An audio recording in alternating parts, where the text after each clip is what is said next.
سیالکوٹ میں آل Pakistan writer welfare ایسوسی ایشن کے دفتر کا باقاعدہ افتتاح کر دیا گیا۔ اس موقع پر ملک گیر ادبی اور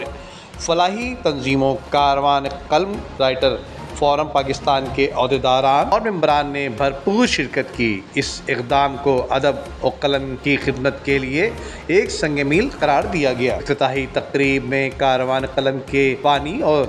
صدر صوبیہ راجپوت اور سرپرست اعلیٰ عمر سلیم گمن کے علاوہ سینئر نائب صدر مہر اشتیاق، جوائنٹ سیکرٹری خواتین ونگ مہک شہزادی،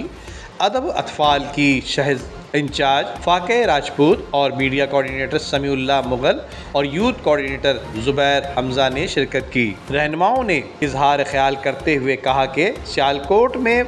قومی سطح کی ادبی اور فلاحی تنظیم کا قیام خوش آئند ہے، جو نئی نسل کو مثبت سرگرمیوں کی طرف راغب کرے گا۔ ادبی، صحافتی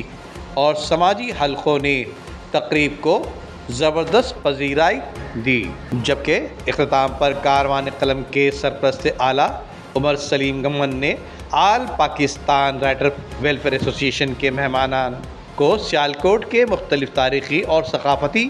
مقامات کا دورہ بھی کرایا۔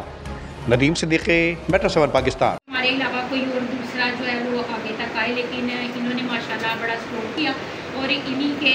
تعاون سے، ان کی مدد سے ہم نے سیالکوٹ کے اندر کاروان قلم رائٹر فورم پاکستان کے نام سے ایک ادبی تنظیم جو ہے وہ اسٹارٹ کی ہے۔ اس کا پہلا پروگرام بھی ماشاءاللہ سے لاہور سے ہی ہماری آل پاکستان رائٹر ویلفیئر ایسوسی ایشن والے سارے تمام ممبران آئے اور اس کا باقاعدہ افتتاح ہوا، اور ابھی ماشاءاللہ سے ہم تھوڑی بہت اپنی استطاعت کے مطابق جو ہے نا وہ ادبی سرگرمیاں کرتے ہی رہتے ہیں گاہے بگاہے، اور ماشاءاللہ سے ہمارے یہاں پہ کافی کاروان قلم کے ٹیم ممبران بھی موجود ہیں۔ ہمارے جناب عمر سلیم گمن صاحب ہیں، یہ جو صدر